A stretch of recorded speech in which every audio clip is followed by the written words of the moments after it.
Hello everyone, it is your boy B3 back with another spooktacular movie reaction review. I do a lot of horror movies, I do a lot of spooky stuff on here, and this one's coming a little late, but that's because this is normally the type of review I would do around Halloween time, but I kind of didn't feel the need to watch it until really after Halloween, because I went to a Halloween party and almost every single person there was one of the witches from Hocus Pocus, today's film. And I don't have nostalgia for Hocus Pocus. I really don't. My other fellow millennials seem to love it. Hocus Pocus came out in 1993, just a few months before I came out of the womb. Ha!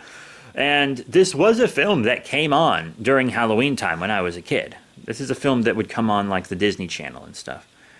And I couldn't remember anything about it other than what the witches looked like. And that's because the character design of the witches is pretty goddamn incredible. I think that's what made this movie stick in people's minds, because our little trio of witches, our little covenant, is that what it's called? Covenant. Pfft. Little coven of witches. They have excellent character designs, but I couldn't remember a single other thing about the movie. And I saw there was a second one now, which I think is just because millennials just demanded it online. We millennials are really good at making unreasonable demands online. Fuck. And so they make a Hocus Pocus 2, which I haven't watched, and honestly, I don't feel the need to watch it.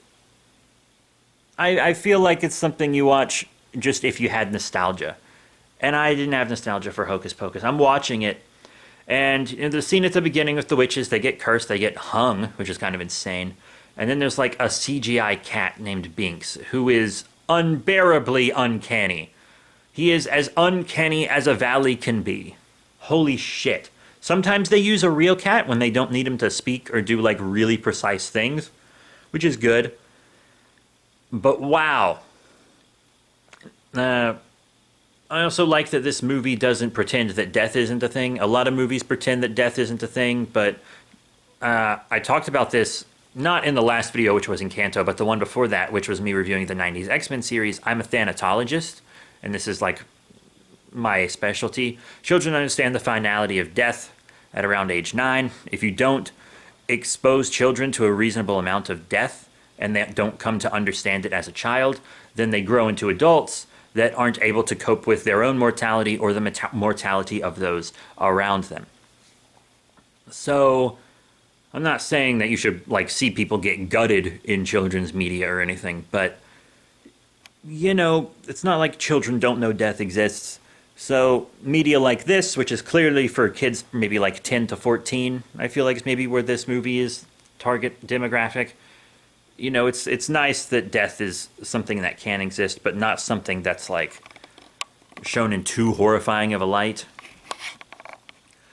But then, after that scene, we get just a bunch of stuff about kids in modern times, aka the 90s, which ain't modern no more, but And there's this one kid who's not big on Halloween. He's a teen that's too cool for it, and the whole town basically believes witches are real, but they don't really believe witches are real. They just kind of pretend to believe witches are real.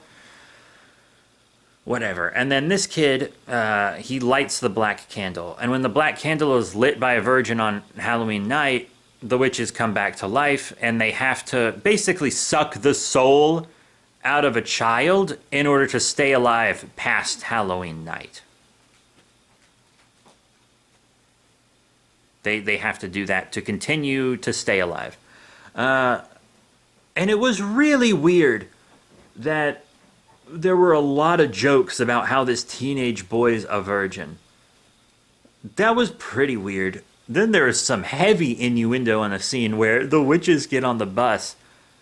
That was pretty funny. The blonde witch, what was her name? Sarah, I think? Really horny the whole movie. She's so horny. There are even a couple scenes where she maybe acts horny for teenage boys, and that's a little fucked up, right? I don't. What was the name of the other witches? Fuck, I don't remember. I don't remember. I only remember Sarah because people like Sarah's theme. You know, the "Come Little Children." I only remember that because of the song. But the red-haired one is kind of in charge, and they're all doofuses, but she's kind of the least doofusy one, and she's kind of mean to him. They're the Three Stooges. They're witch Three Stooges. That's all they are. They're the Three Stooges, but somehow less violent. They're slightly less violent than the Three Stooges. But they are always whacking each other and stuff. And there are some bits with the witches, like, because they don't understand modern times and stuff, and there are some bits with them that are pretty funny. And then there are some where it's just like, what the fuck was that? Stop wasting my time. Go get those kids. The witches bits kind of, sometimes they land, sometimes they don't. I think my favorite one was these kids stole their brooms and they needed more brooms, so they go into a closet, and the head witch gets, just kind of a modern broom, flies away on that. One is using like a mop, and then the other one gets like a vintage vacuum cleaner, which even comes back into the story because the kids like grab the cord to keep her from flying off at one point.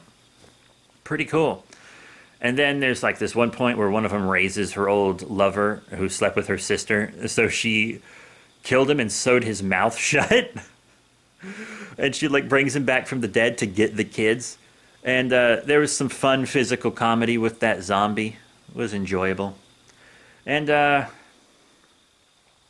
think my favorite thing about the movie, other than the witches' fantastic character design, is just the practicals. It's got some pretty dope practical effects. It honestly does. When the witches are being resurrected, like the floorboards are all shaking up and down and there's a green light under the floorboards, that looked really cool. When the zombie is resurrected, his like coffin forces itself up out of the dirt. That would have been CG today for sure. But it looked so good and so much better, like as a real physical thing. And there's like one time where the fucking cat Binks gets run over and he's like roadkill and he like reforms and it's practical. And that was like an okay practical effect, but it's still better. I'll take a bad practical effect over okay CG any day of the goddamn week. And that effect was probably, I would say, standard, if not better than normal for like a 4TV-ish movie at the time. At least I think Hocus Pocus was a 4TV film. But I mean, it's got its charm, but is it really the Halloween classic that millennials make it out to be? No, I don't think so. I really don't. I mean, the witches look great. They kind of look like just classic-y Halloween witches, but they're just really memorable looking witches, honestly. And, but other than that, the movie's like it's fine. It's just a fine movie. It's like okay. It's not something I feel like I ever need to rewatch. I'm not going to watch the second one. I think the second one is just to get more millennials to get a Disney Plus subscription. And that's the whole point. As if we all didn't already have one. But that's really it for me, fam.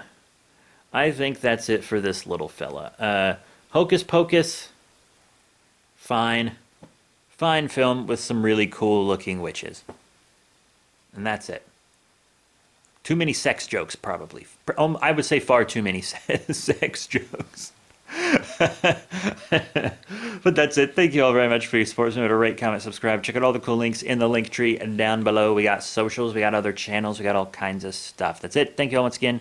I'll see you all next time. Bye for now.